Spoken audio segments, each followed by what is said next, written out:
La India británica constituyó el régimen colonial instaurado por el Imperio Británico en el subcontinente indio desde 1858 hasta 1947. Este periodo también es conocido bajo el nombre de Raj británico. Su territorio se encuentra repartido en la actualidad entre los estados modernos de Birmania, Pakistán, Bangladesh e India. Contaba, además, con entidades políticas que se encontraban gobernadas por dinastías monárquicas originarias de la región bajo tutela británica. Estas eran los estados principescos.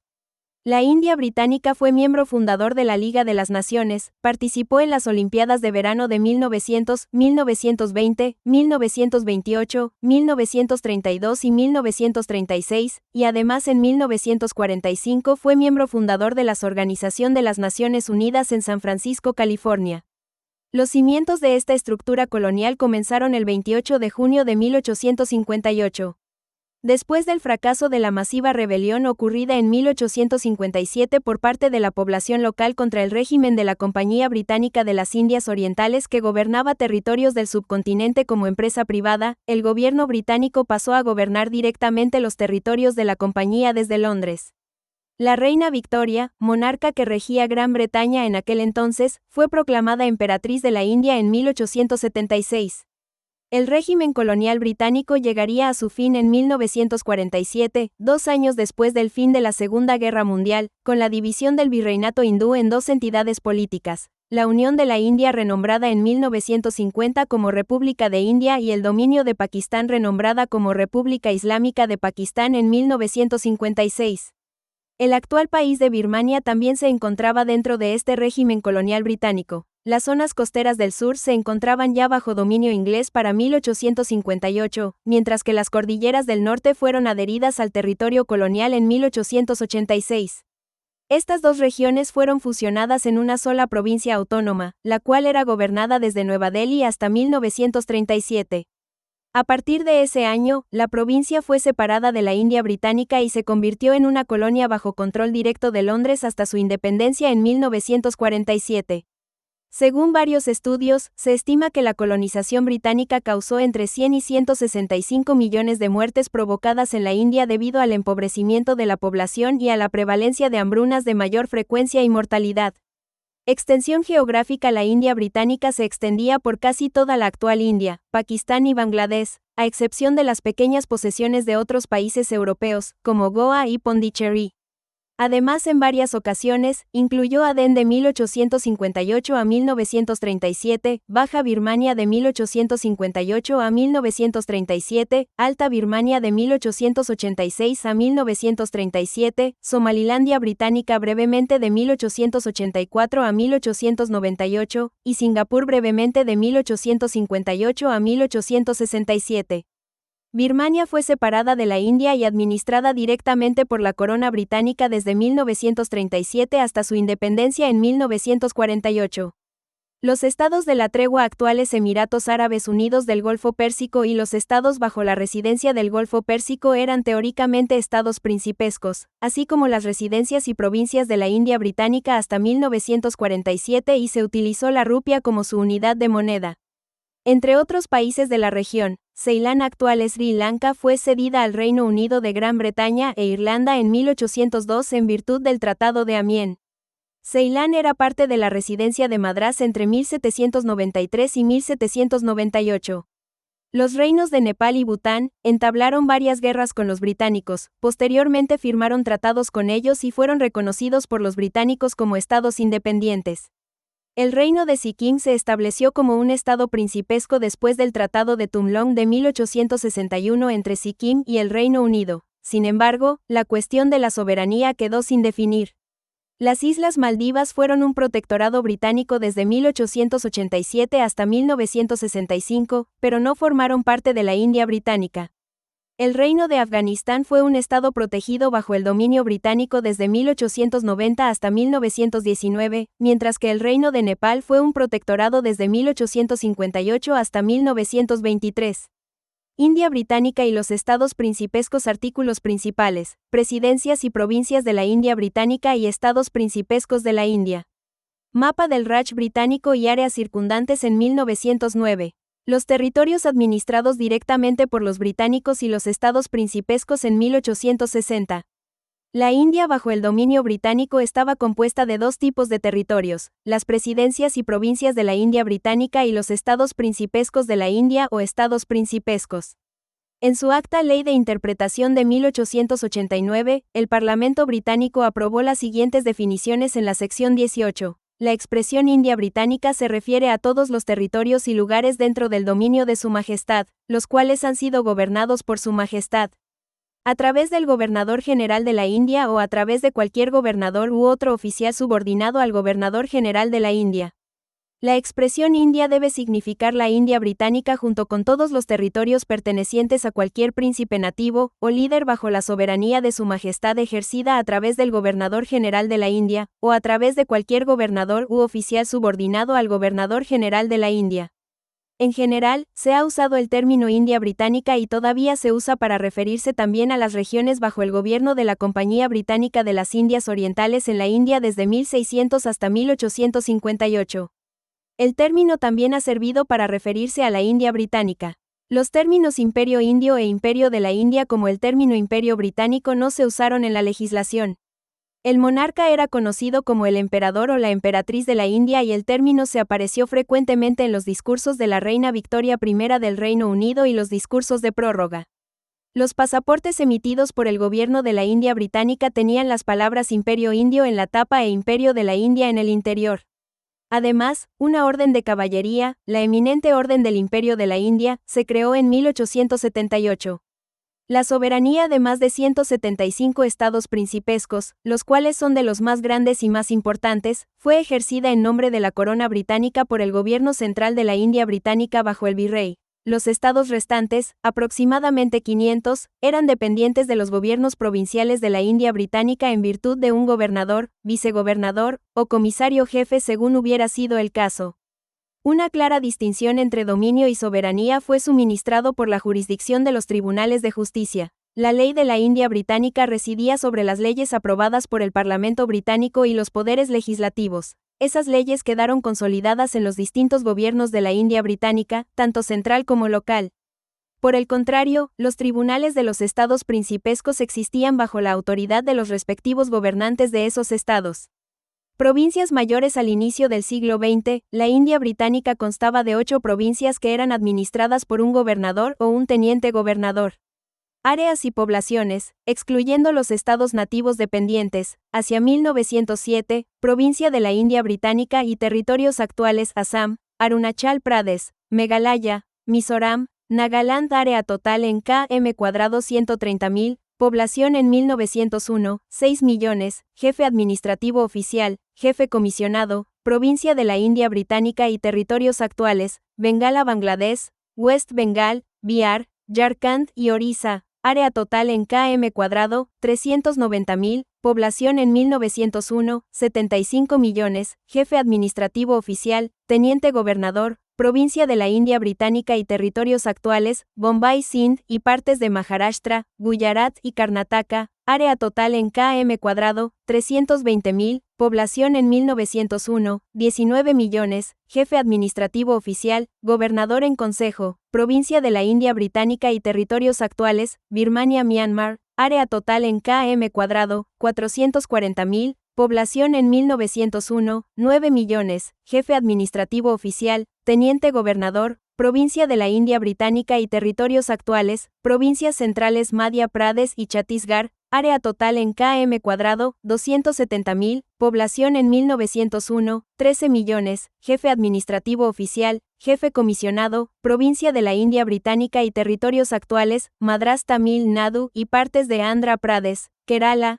Karnataka y Odisha. Área total en km², 370.000, población en 1901, 38 millones, jefe administrativo oficial, gobernador en consejo, provincia de la India británica y territorios actuales, Punjab, provincia del Punjab, Islamabad, Punjab, Haryana, Himachal Pradesh, Chandigarh y Delhi. Área total en km², 250.000, población en 1901, 20 millones, jefe administrativo oficial, teniente gobernador, provincia de la India británica y territorios actuales, Provincias Unidas Uttar Pradesh y Uttarakhand. área total en km², 280.000, población en 1901, 48 millones, jefe administrativo oficial, teniente gobernador. Durante la partición de Bengala 1905 al 1913, las nuevas provincias de Assam y Bengala Oriental fueron creadas bajo el mando de un teniente gobernador. En 1911, Bengala Oriental se reunificó con Bengala, y las nuevas provincias en el este se convirtieron en Assam, Bengala, Bihar y Orissa. Provincias menores. Además, hubo algunas provincias de menor importancia que fueron administrador por un comisionado jefe. Provincia menor de la India Británica y territorios actuales, Ajmer Merwar parte de Rajasthan, área total en km², 7.000, población.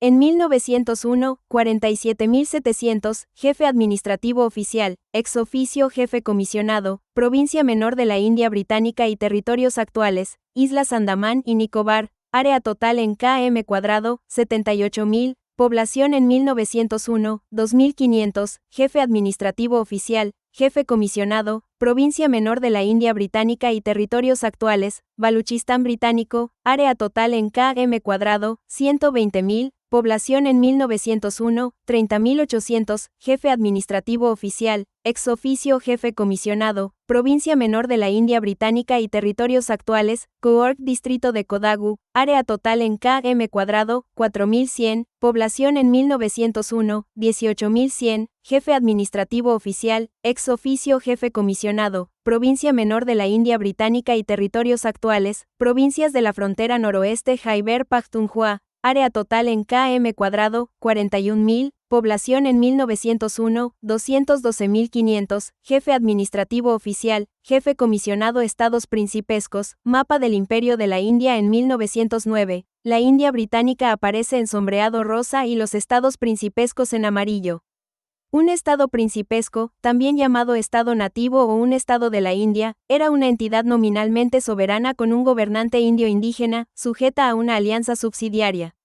Había 565 estados principescos cuando la India y Pakistán se independizaron del Reino Unido de Gran Bretaña e Irlanda del Norte en agosto de 1947. Los estados principescos no formaban parte de la India británica, es decir, las presidencias y provincias, ya que no estaban directamente bajo el dominio británico. Los estados más grandes tenían tratados con el Reino Unido que especificaban qué derechos tenían los príncipes. En los estados más pequeños los príncipes tenían pocos derechos. Dentro de los estados principescos las relaciones exteriores, la defensa y la mayoría de las comunicaciones estaban bajo control británico. Los británicos también ejercían una influencia general sobre la política interna de los estados, en parte a través de la concesión o la denegación del reconocimiento de los gobernantes individuales. Aunque hubo casi 600 estados principescos, la gran mayoría eran muy pequeños y quedaron fuera de las negociaciones del gobierno con los británicos. Aproximadamente 200 de los estados tenían un área de menos de 25 km², 10 millas cuadradas. Organización Charles Wood, primer vizconde de Halifax 1800 al 1885, fue presidente de la Junta de Control de la Compañía Británica de las Indias Orientales, East India Company, desde 1852 hasta 1855. Él moldeó las políticas educativas en la India, y fue secretario de Estado de la India entre 1859 y 1866. Charles John Canning, el último gobernador general de la India bajo la administración de la Compañía Británica de las Indias Orientales y el primer virrey de la India bajo la administración de la Corona Británica. Robert Gascoigne Cecil, tercer marqués de Salisbury, Lord Salisbury, fue secretario de Estado de la India de 1874 a 1878. Tras la rebelión india de 1857, usualmente conocida por los británicos como el Motín Indio, el Acta de Gobierno de la India de 1858 realizó cambios en la forma en la que se gobernaba la India en 3 niveles: en el Gobierno Imperial de Londres, en el Gobierno Central en Calcuta, en las presidencias de los gobiernos provinciales y posteriormente en las provincias. En Londres, se asignó un secretario de Estado de la India a nivel de gabinete y un Consejo de la India de 15 miembros, cuyos miembros tenían que cumplir como condición previa para su nombramiento, los requisitos de haber vivido al menos 10 años en la India y que no hubieran transcurrido más de 10 años de esto. Además, la Secretaría de Estado formuló las instrucciones de política para ser comunicadas a la India, y se requería en la mayoría de los casos consultar al Consejo, pero especialmente en cuestiones relacionadas con el gasto de los ingresos de la India. La ley preveía un sistema de doble gobierno en el que el Consejo idealmente serviría como un freno a los excesos en la política imperial y como un cuerpo de conocimientos actualizados de la India. Sin embargo, la Secretaría de Estado también tenía cualidades especiales para emerger, las cuales le permitieron tomar decisiones unilaterales, y en realidad la experiencia del Consejo era a veces obsoleta. Desde 1858 hasta 1947, 27 individuos sirvieron como secretarios de Estado de la India, y dirigieron la Oficina de la India. Esta lista incluye a Sir Charles Wood 1859 al 1866, Robert Gascoigne Cecil 1874 al 1878, tercer marqués de Salisbury, posteriormente primer ministro del Reino Unido de Gran Bretaña e Irlanda, John Morley 1905 al 1910, iniciador de las reformas Minto Morley, E.S. Montagu 1917 al 1922, un arquitecto de las reformas Montagu Chelmsford y Frederick Pethick Lawrence 1945 al 1947, jefe de la misión de 1946 del gabinete a la India. El tamaño del Consejo Asesor se redujo durante el siguiente medio siglo, pero sus poderes se mantuvieron sin cambios. En 1907, por primera vez, 2 indios fueron nombrados miembros del Consejo. Ellos fueron K.G. Gupta y Syed Hussain Bilgrami. En Calcuta, el gobernador general se mantuvo a la cabeza del gobierno de la India y posteriormente se le conoció como el virrey a causa de su papel secundario como representante de la corona ante los estados principescos nominalmente soberanos. Sin embargo, se convirtió en responsable de la Secretaría de Estado en Londres y a través de él se accedía al Parlamento. El sistema de doble gobierno ya había estado en funcionamiento durante la administración de la Compañía Británica de las Indias Orientales, desde la época del Acta Pitt de la India de 1784. Bandera de la India Británica en la Marina Real India. El gobernador general en Calcuta, la capital, y el gobernador en la presidencia subordinada en Madras o Bombay, fueron requeridos para consultar a su respectivo consejo asesor. Por ejemplo, las órdenes ejecutivas en Calcuta se emitieron en nombre del gobernador general en consejo, es decir, el gobernador general con el asesoramiento del consejo. El sistema de doble gobierno de la compañía tuvo sus críticas, ya que, desde el momento de la concepción del sistema, hubo disputas intermitentes entre el gobernador general y su consejo. Pese a ello, el Acta de 1858 no introdujo cambios importantes en el gobierno. Sin embargo, en los años inmediatamente posteriores, que también fueron los años de la reconstrucción después de la rebelión, el virrey Lord Canning encontró que la toma de decisiones colectiva del Consejo era un método que consumía demasiado tiempo, sobre todo respecto a las tareas urgentes del futuro, por lo que pidió al sistema de portafolio la creación de un Consejo Ejecutivo en el que se le asignaran al Consejo los asuntos de cada departamento gubernamental, el portafolio, y que se convirtieran en la responsabilidad de un solo miembro del Consejo. Así, las decisiones departamentales de rutina se tomarían exclusivamente por el miembro encargado, pero las decisiones importantes requerirían el consentimiento del gobernador general y, en ausencia de tal consentimiento, se requeriría la discusión de todo el Consejo Ejecutivo. Esta innovación en el gobierno de la India fue promulgada en el Acta de Consejos de la India de 1861. Si el gobierno de la India necesitaba promulgar nuevas leyes, el Acta de Consejos permitía un Consejo Legislativo, como una ampliación del Consejo Ejecutivo hasta un máximo de 12 miembros adicionales, cada uno nombrado para un mandato de 2 años, en donde la mitad de los miembros consistía en funcionarios británicos del gobierno término oficial con permiso para votar, y la otra mitad se componía de indios y británicos domiciliados en la India de denominación no oficial, los cuales solo servían en calidad de asesores. Todas las leyes aprobadas por los consejos legislativos en la India, ya fuera por el Consejo Legislativo Imperial en Calcuta o por los provinciales en Madrás y Bombay, requerían la aprobación definitiva de la Secretaría de Estado en Londres. Por ello, Sir Charles Wood, el segundo secretario de Estado, describió el gobierno de la India como un despotismo controlado desde casa. Por otra parte, aunque el nombramiento de los indios para el Consejo Legislativo fue una respuesta a las peticiones después de la rebelión de 1857, sobre todo por la exigencia de Sayyid Ahmad Khan de más consultas con los indios nombrados eran de la aristocracia de la tierra, a menudo elegidos por su lealtad, y lejos de ser representantes. Los asuntos indios también llegaron a ser examinados más de cerca en el Parlamento británico y más ampliamente discutidos en la prensa británica. Con la promulgación del Acta Ley de Gobierno de la India de 1935, el Consejo de la India fue suprimido a partir del 1 de abril de 1937 y se promulgó un sistema de gobierno modificado. El secretario de Estado para la India representó al gobierno de la India en el Reino Unido.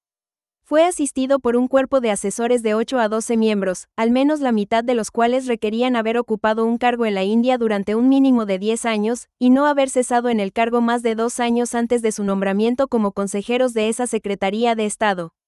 El virrey y gobernador general de la India nombrado por la corona por lo general llevaba a cabo sus funciones durante 5 años, aunque no existía un plazo fijo, y recibía un sueldo anual de Rs. 250.800 p a 18.810 libras p.a.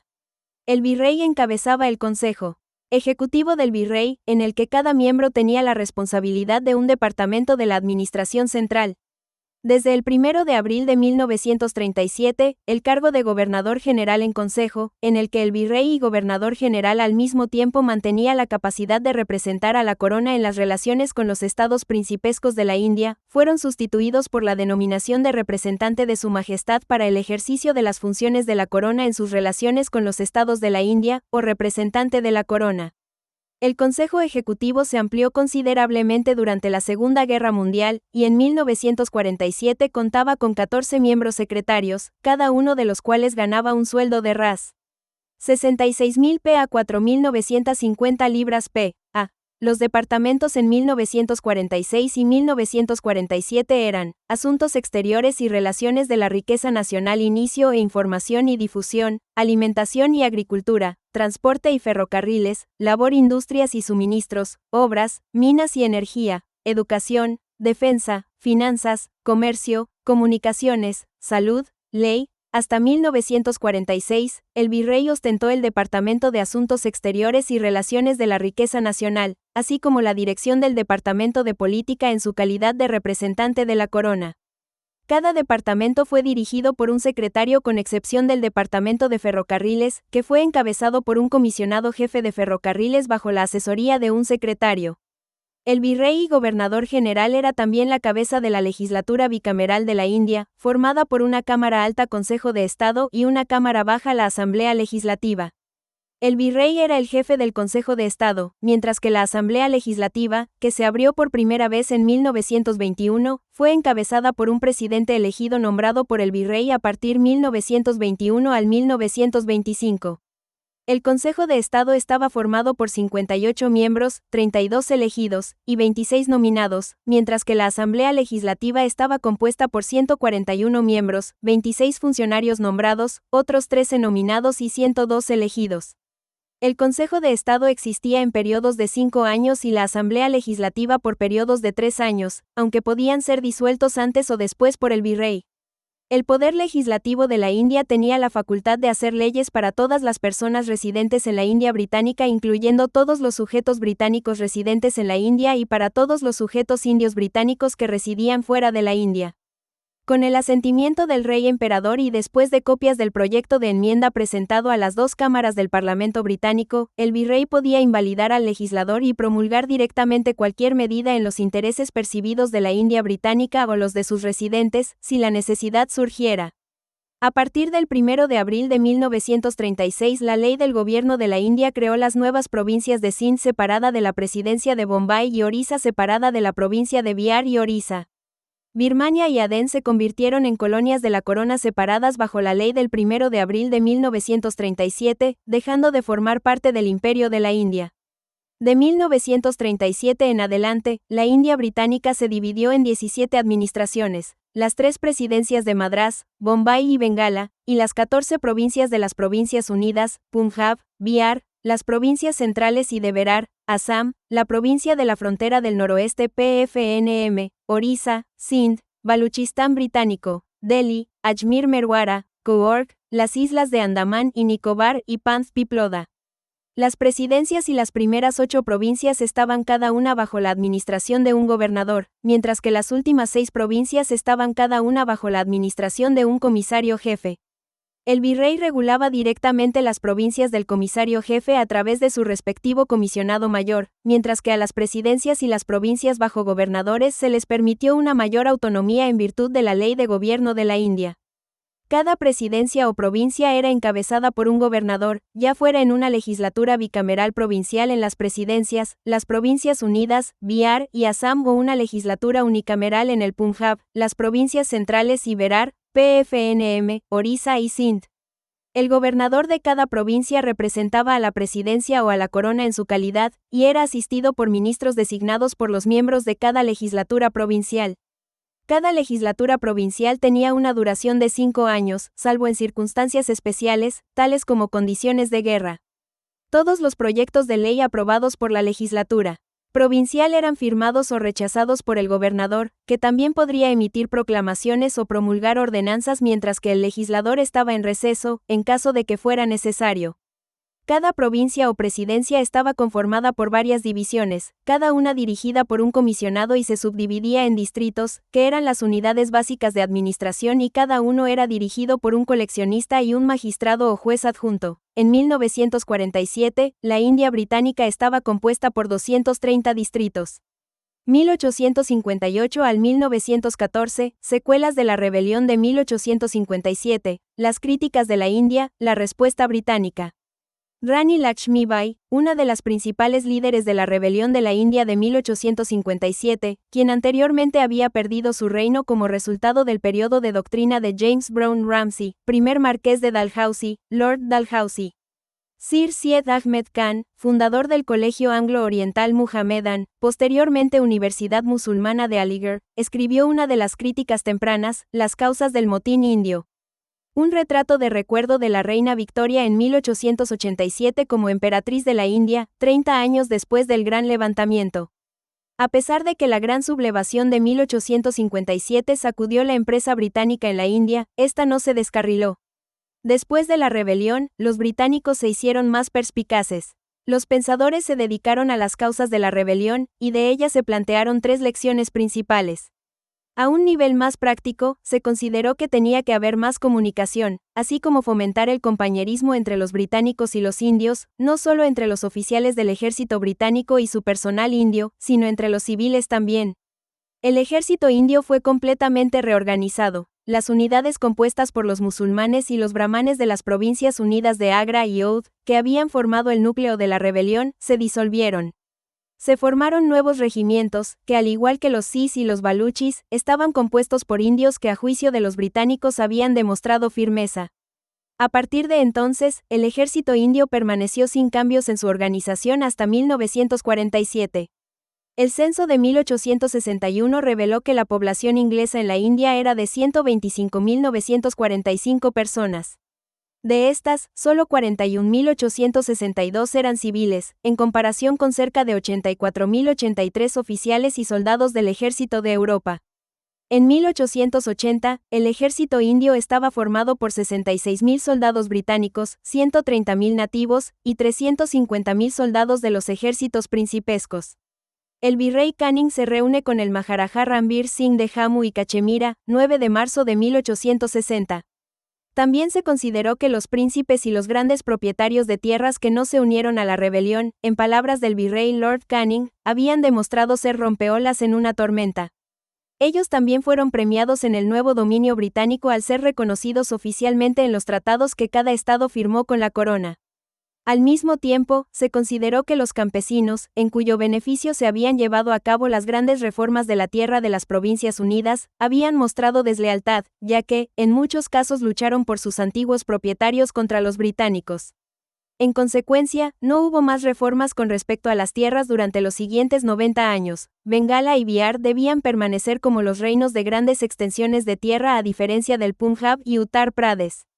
Por último, los británicos se sintieron desencantados con la reacción de la India con respecto al cambio social.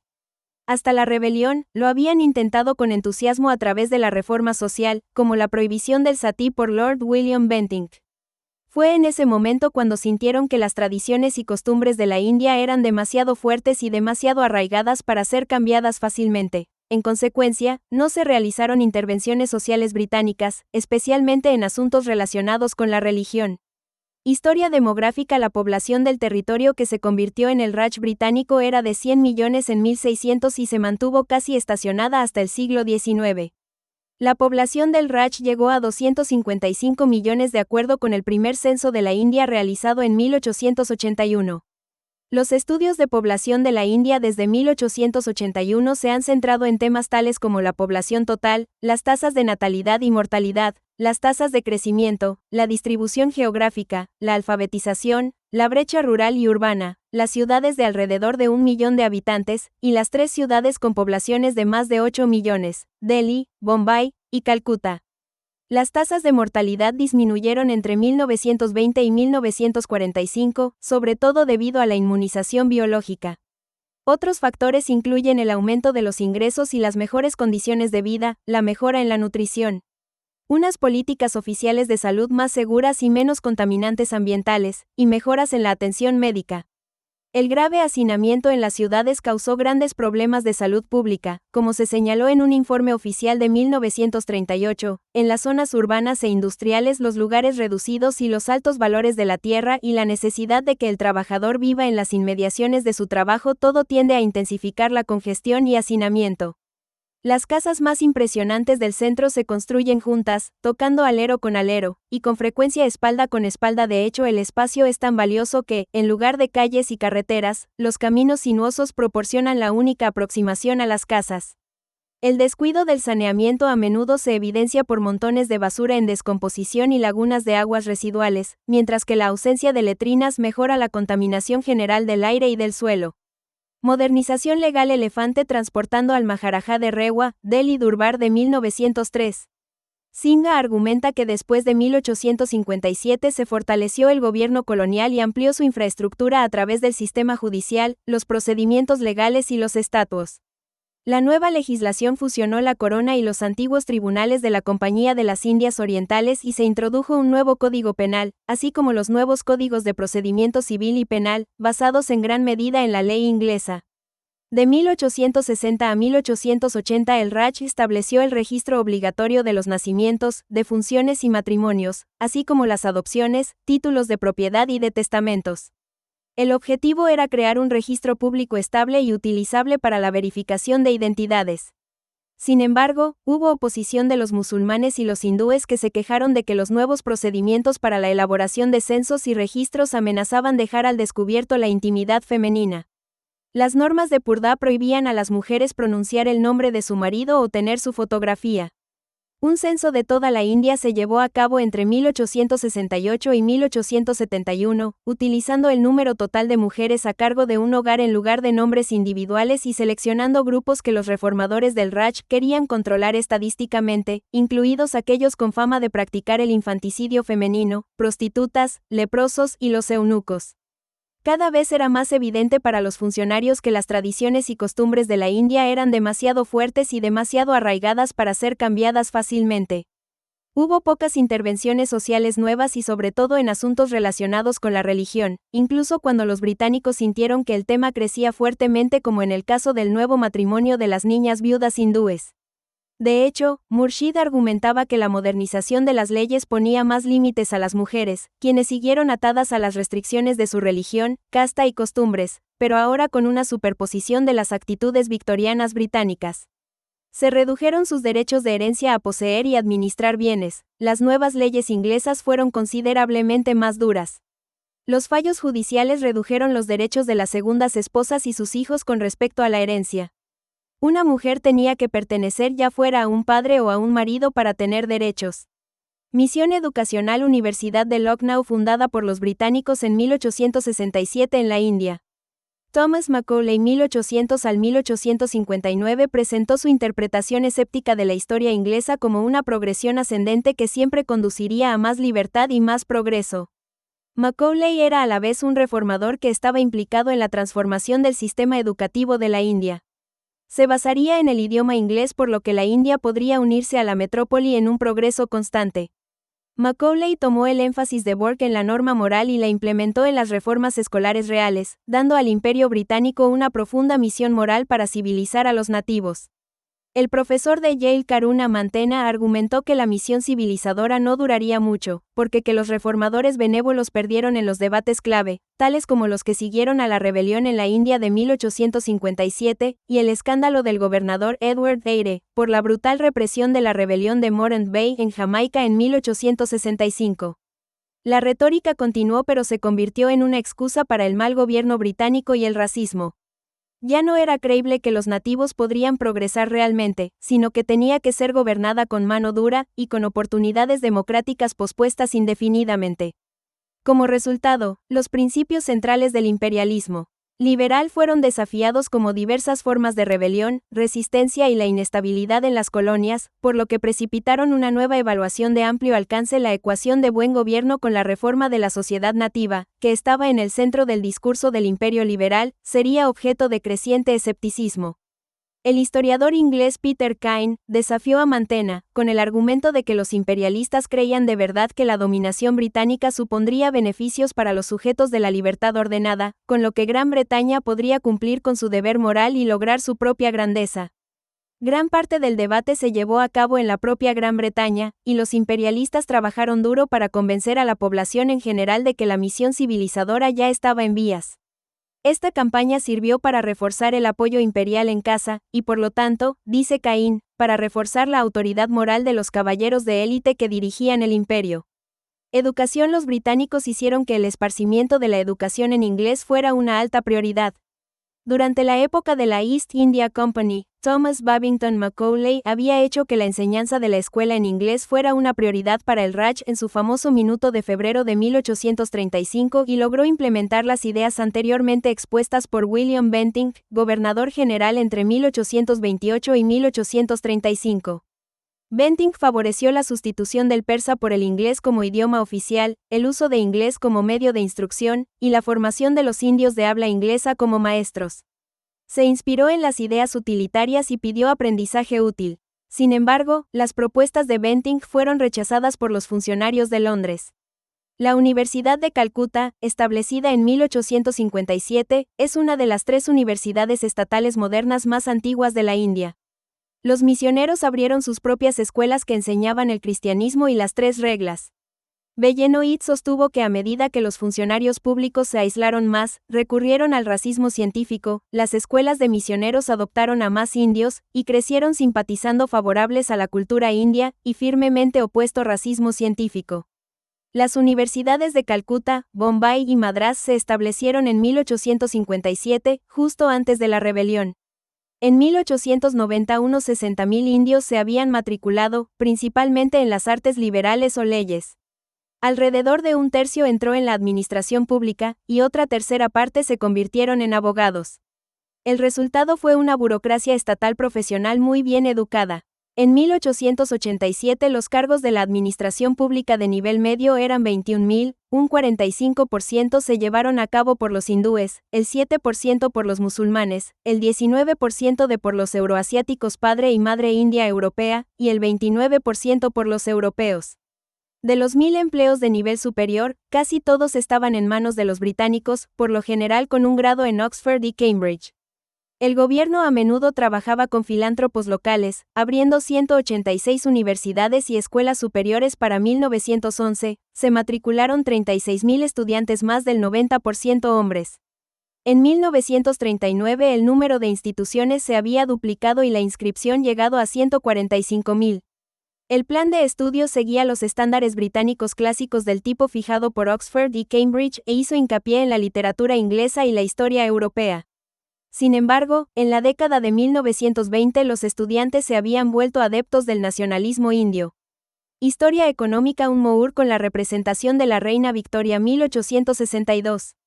Tendencias económicas. La economía india creció a alrededor de 1% por año desde 1880 hasta 1920, y la población también creció en el 1% en promedio. El resultado fue, ningún cambio a largo plazo en los niveles de ingreso per cápita, aunque el costo de vida se había vuelto más alto.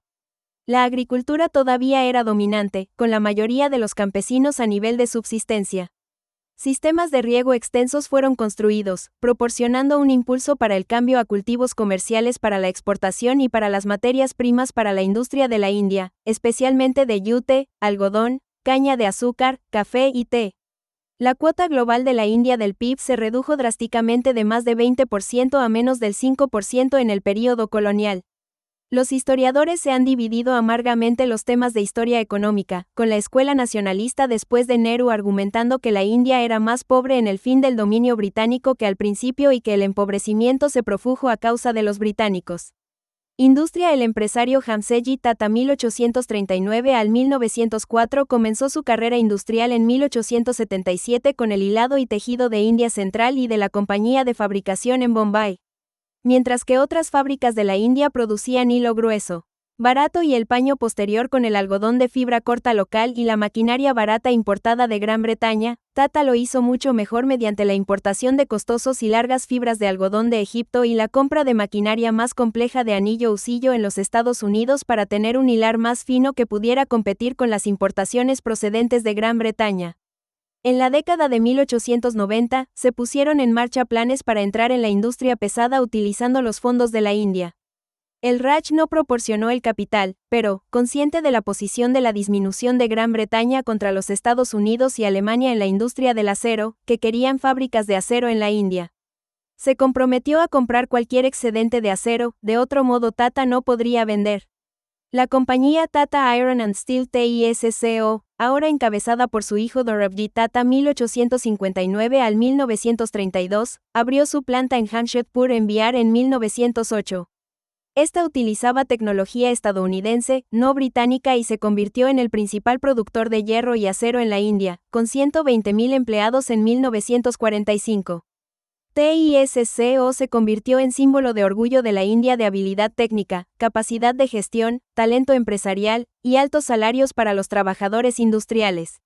La familia Tata, al igual que la mayoría de los grandes empresarios de la India, eran nacionalistas indios, pero no confiaban en el Congreso porque parecía demasiado hostil al Raj, socialista, y también brindaba demasiado apoyo a los sindicatos. Sistema ferroviario. La red ferroviaria de la India en 1871, todas las ciudades principales, Calcuta, Bombay y Madras, así como Delhi están conectadas. La red ferroviaria en 1909, cuando era la cuarta más grande del mundo. La más hermosa estación de tren del mundo, dice el rótulo de la imagen turística estereográfica de la terminal de Victoria, Bombay, que se completó en 1888. India Británica construyó un sistema ferroviario moderno al final del siglo XIX que fue el cuarto más grande en el mundo. Los ferrocarriles en un primer momento fueron propiedad y eran de operación privada. Era administrado por los británicos, ingenieros y artesanos. Al principio, solo los trabajadores no cualificados eran indios. La Compañía de las Indias del Este y más tarde el gobierno colonial animaba a las nuevas compañías ferroviarias respaldadas por inversores privados bajo un esquema que proporcionaría la tierra y garantizaría un rendimiento anual de hasta el 5% durante los primeros años de funcionamiento. Las empresas iban a construir y operar las líneas bajo un contrato de arrendamiento de 99 años, con la opción de que el gobierno pudiera comprarlos antes. Dos nuevas compañías ferroviarias, Great Indian Peninsula Railway GIPR y East Indian Railway EIR, comenzaron en 1853 a 1854 para construir y operar las líneas cerca de Bombay y Calcuta. La primera línea de tren de pasajeros en el norte de la India entre Allahabad y Kanpur abrió en 1859. En 1854, el gobernador general Lord Dalhousie formuló un plan para construir una red de líneas troncales que conectaran las principales regiones de la India. Alentados por las garantías del gobierno, la inversión fluyó y se establecieron una serie de nuevas empresas ferroviarias, lo que llevó a la rápida expansión del sistema ferroviario en la India. Pronto varios grandes estados principescos construyeron sus propios sistemas de trenes y la red se extendió a las regiones que se convirtieron en los estados modernos de Assam, Rajasthan y Andhra Pradesh. El kilometraje recorrido de esta red se incrementó de 1.349 kilómetros 838.2 millas en 1860 a 25.495 kilómetros 15.841.8 millas en 1880, sobre todo irradiaban desde el interior de las tres principales ciudades portuarias de Bombay, Madrás y Calcuta. La mayor parte de la construcción del ferrocarril fue realizada por las empresas indias supervisadas por ingenieros británicos. El sistema fue construido en gran medida, usando un medidor ancho, pistas resistentes y sólidos puentes. En 1900 la India tenía una gama completa de servicios ferroviarios con diversa titularidad y gestión, que operaban en amplias redes de vía estrecha. En 1900, el gobierno se hizo cargo de la red GIPR, mientras que la empresa siguió para su gestión. Durante la Primera Guerra Mundial, los ferrocarriles fueron utilizados para el transporte de tropas y granos a los puertos de Bombay y Karachi de camino a Gran Bretaña, Mesopotamia y el este de África. Con los envíos de equipos y partes cortadas provenientes de Gran Bretaña, el mantenimiento se hizo mucho más difícil. Trabajadores críticos entraron en el ejército. Talleres se convirtieron a la manufactura de artillería. Algunas locomotoras y coches fueron enviados a Medio Oriente. Los ferrocarriles apenas podían mantenerse al día con el aumento de la demanda. Hacia el final de la guerra, los ferrocarriles se deterioraron por la falta de mantenimiento y no eran rentables. En 1923, tanto la Hyprid y el Air se nacionalizaron. Hedrick mostró que hasta la década de 1930, tanto en las líneas de Raj y las empresas privadas contrataban solo europeos, los supervisores, ingenieros civiles e incluso el personal de operación, tales como ingenieros de locomotoras. Las políticas de tiendas del gobierno requiere que las ofertas de contratos ferroviarios debían hacerse en la oficina de la India en Londres, cerrando el paso a la mayoría de las empresas de la India. Las compañías ferroviarias habían comprado la mayor parte de su hardware y partes de Gran Bretaña. Hubo talleres de mantenimiento de ferrocarril en la India, pero rara vez se permitió a la fabricación o reparación de locomotoras. Acero TISCO no pudo obtener los pedidos de los carriles hasta que la emergencia de la guerra. La Segunda Guerra Mundial paralizó severamente a los ferrocarriles, así que el material detenido se desvió hacia el Medio Oriente y los talleres del ferrocarril se convirtieron en talleres de municiones. Después de la independencia en 1947, 42 sistemas ferroviarios separados, incluyendo 32 líneas de propiedad de los antiguos estados principescos de la India, se fusionaron para formar una sola unidad nacionalizada llamado Ferrocarriles de la India. India ofrece el ejemplo del Imperio Británico vertiendo su dinero y conocimientos en un sistema muy bien construido diseñado por razones militares después del motín de 1857, con la esperanza de que estimularía la industria.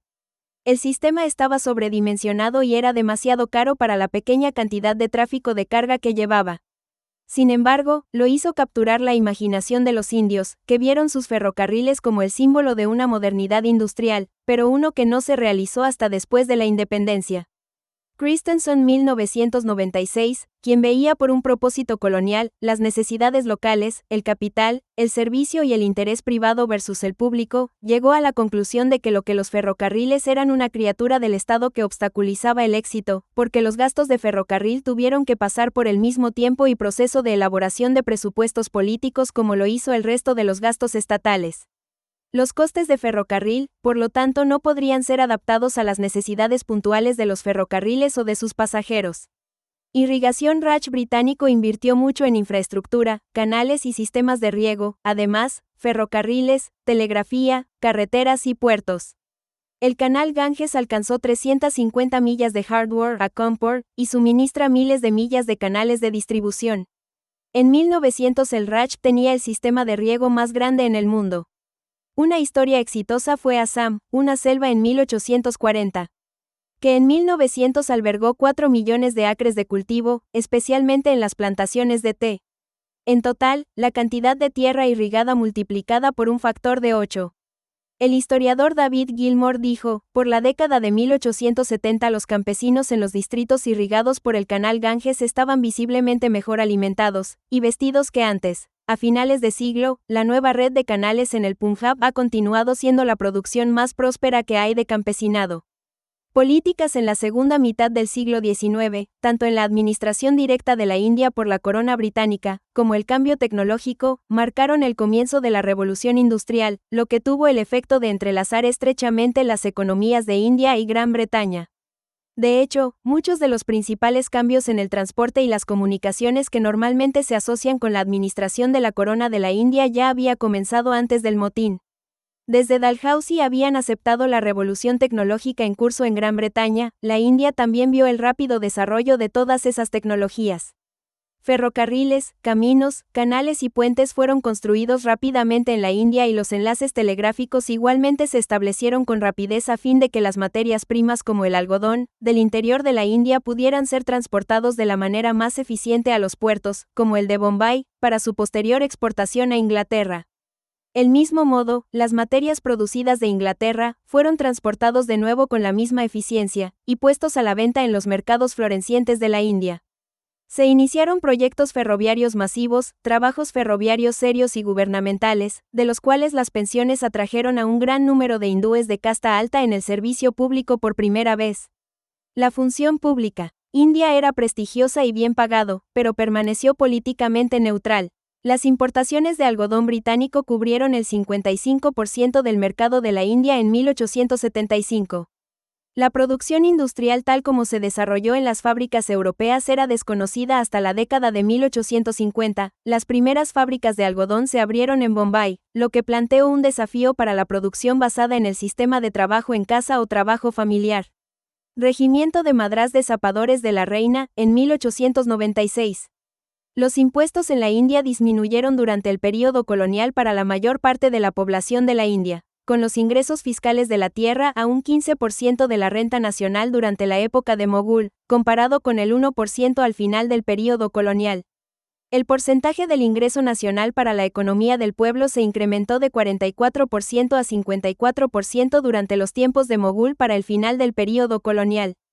El PIB per cápita de la India decreció de $550 en 1700 a $520 en 1857, aunque más tarde aumentó a $618 en 1947.85 Impacto económico Monedas del Raj británico durante Eduardo VII y Jorge V, Museo de la India.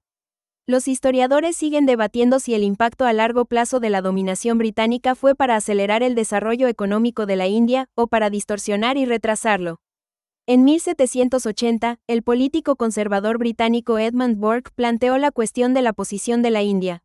Atacó con vehemencia la Compañía de las Indias Orientales, alegando que Warren Hastings y otros altos funcionarios habían arruinado la economía de la India y de la sociedad.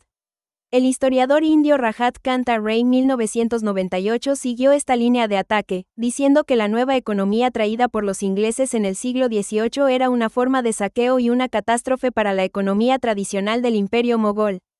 Ray acusó a los británicos de agotar las reservas de alimentos y dinero y de imponer altos impuestos que causaron la terrible hambruna de Bengala en 1770, que mató a un tercio de la población de Bengala. P.J. Marshall muestra que estudios recientes han reinterpretado la idea de que la prosperidad de la administración mogol anteriormente benigna dio paso a la pobreza y la anarquía. Sostiene que la toma de posesión británica no hizo ninguna ruptura con el pasado, que delega en gran medida el control de los gobernantes regionales mogoles y sostuvo una próspera economía en general para el resto del siglo XVIII. Marshall recalca que los británicos se asociaron con los banqueros de la India y se crearon ingresos a través de los administradores tributarios locales, además mantuvo las antiguas tarifas mogol de impuestos. Muchos historiadores coinciden en que la Compañía de las Indias Orientales heredó un sistema de impuestos onerosos que se llevó a un tercio de la producción de los cultivadores de la India. En lugar de la cuenta nacionalista india de los británicos como agresores extranjeros, la toma del poder por la fuerza bruta y el empobrecimiento de toda la India, Marshall presenta la interpretación apoyado por muchos estudiosos de la India y Occidente que los británicos no estaban en control total, sino que eran jugadores en lo que era principalmente un juego de la India y en el que su ascenso al poder dependía de la excelente cooperación con las élites indias. Marshall admitió que gran parte de su interpretación sigue siendo muy controvertida entre muchos historiadores. 1860 a 1890, Nueva Clase Media, Congreso Nacional Indio en 1880, una nueva clase media había surgido en la India y se esparció en todo el país. Por otra parte, hubo una creciente solidaridad entre sus miembros, creada por los estímulos conjuntos de aliento e irritación. El estímulo que transmitía esta clase devino de su éxito en la educación y su capacidad para acogerse a las ventajas de la educación, así como en el empleo en la función pública india. Llegó también a partir de la proclamación de la reina Victoria en 1858 en la que se había declarado: "Nos hemos unido a los nativos de nuestros territorios indios por la misma obligación del deber que nos une a todas las otras materias". Los indios fueron especialmente alentados cuando Canadá les concedió estatus de dominio en 1867 y estableció una constitución democrática autónoma. Por último, el estímulo provino del trabajo de los estudiosos orientales contemporáneas como Monier Williams y Max Muller, que en sus obras se presentó la antigua India como una gran civilización. La irritación, por el contrario, no vino solo de los incidentes de discriminación racial a manos de los británicos en la India, sino también de las acciones gubernamentales, como el uso de tropas indias en las campañas imperiales. Por ejemplo, en la Segunda Guerra Anglo-Afgana y de los intentos de controlar la prensa vernácula, por ejemplo, en la Ley de Prensa Vernácula de 1878. Sin embargo, fue la reversión parcial del virrey Lord Ripon del proyecto de Albert Bill 1883, una medida legislativa que había propuesto poner a los jueces indios en la presidencia de Bengala en igualdad de condiciones con los británicos, lo que transformó el descontento en acción política. El 28 de diciembre de 1885, profesionales e intelectuales de esta clase media educada, muchos de las nuevas universidades británicas fundadas en Bombay, Calcuta y Madrás, y familiarizados con las ideas de los filósofos políticos británicos, especialmente los utilitarios montados en Bombay. Los 70 hombres fundaron el Congreso Nacional de la India. Umesh Chandra Banerjee fue elegido como el primer presidente. La comisión estaba integrada por una élite occidentalizada, y no se hizo ningún esfuerzo en ese momento para ampliar la base. Durante sus primeros 20 años, el Congreso debatió principalmente la política británica hacia la India. Sin embargo, sus debates crearon una nueva perspectiva de la India que llevó a cabo Gran Bretaña, responsable del drenaje de la riqueza de la India. Gran Bretaña hizo esto, afirmaban los nacionalistas, debido al comercio desleal, por la restricción de la industria india, y por el uso de los impuestos de la India para pagar los altos salarios de los funcionarios públicos británicos en la India.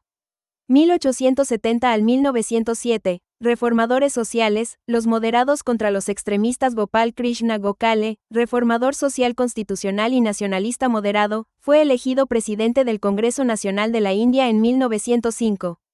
El extremista del Congreso Bal Gangadhar Tilak, hablando en 1907, cuando el partido se dividió en moderados y extremistas.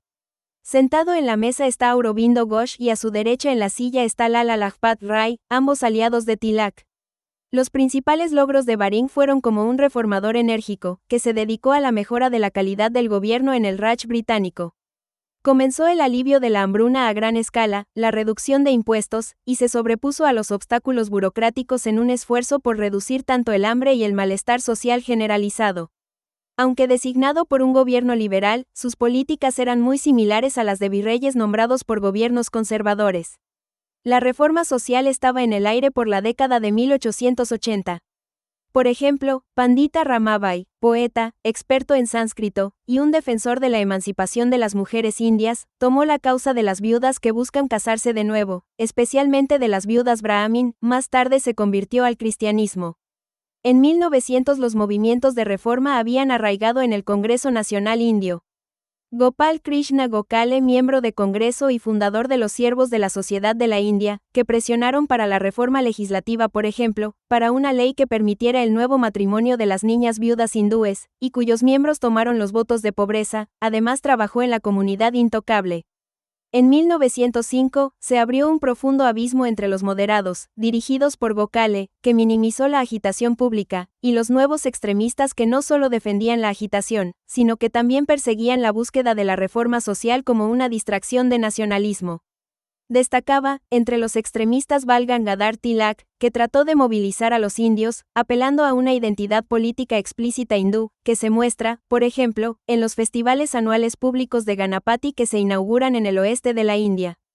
Partición de Bengala 1905 al 1911. Bal Gangadhar Tilak fue el primer líder del movimiento indio de independencia, y conocido como el padre de los disturbios indios y constructor de la India moderna. Viret George Nathaniel Curzon 1899 al 1905. Él promovió muchas reformas, pero su partición de Bengala en provincias musulmanas e hindúes indignó al pueblo. Sir Khwaja Salimullah, un bengalí de influencia aristócrata y aliado de los británicos, que fuertemente favoreció la creación de Bengala del Este y Assam. Portada de una emisión de una revista tamil de 1909, Vijaya mostrando Madre India con su diversa progenie y el grito de guerra Vande Mataram. El entonces virrey, Lord Curzon 1899 al 1905 fue inusualmente enérgico en la búsqueda de la eficiencia y la reforma. Su agenda incluyó la creación de la provincia de la frontera del noroeste, pequeños cambios en la función pública, la aceleración de las operaciones de la Secretaría, la creación de un estándar de oro para asegurar una moneda estable, creación de una junta de tren, la reforma de riego, la reducción de las deudas campesinas, la reducción del costo de los telegramas, la investigación arqueológica y la preservación de las antigüedades, mejoras en las universidades, reformas de la policía, la mejora de las funciones de los estados nativos, un nuevo departamento de comercio e industria, promoción de la industria, políticas de ingresos de la tierra revisadas, bajar los impuestos, la creación de bancos agrícolas, la creación de un departamento de agricultura, patrocinio de la investigación agrícola, el establecimiento de una biblioteca imperial, la creación de un cuerpo de cadetes imperial, nuevos códigos de hambruna, y de hecho, reducir la molestia del humo en Calcuta. El problema surgió por Curzon cuando partió la mayor subdivisión administrativa en la India británica, la provincia de Bengala, en la provincia de mayoría musulmana de Bengala Oriental y Assam y la provincia de mayoría hindú de Bengala Occidental, actuales estados indios de Bengala Occidental, Bihar y Odisha. El acto de Curzon, la partición de Bengala que algunos consideraban administrativamente positiva, comunalmente cargada, sembró las semillas de la división entre los indios de Bengala, que habían sido contemplados por las distintas administraciones coloniales desde los tiempos de William Bentinck, pero nunca actuó acorde, para transformar la política nacionalista en algo como ninguna otra cosa antes de ella. La élite hindú de Bengala, entre ellos muchos de los que poseían tierras en el este de Bengala que fueron arrendadas a campesinos musulmanes, protestó fervientemente. A raíz de la partición de Bengala, que era una estrategia establecida por Lord Curzon para debilitar el movimiento nacionalista, Tilak alentó el movimiento Swadeshi y el movimiento de boicot. Este movimiento consistía en un boicot a los productos extranjeros y también el boicot social de cualquier indio que los usara. El movimiento Swadeshi consistía en el uso de los bienes producidos de forma nativa. Una vez que fueron boicoteados productos extranjeros, había un hueco que tenía que ser llenado por la producción de aquellos bienes en la propia India.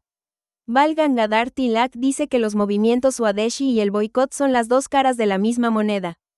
La gran clase media hindú de Bengala, el Bhadralok, se molestó ante la perspectiva de ser superados en número bengalíes en la nueva provincia de Bengala por biharis y orillas, sintieron que el acto de Curzon era un castigo por su asertividad política.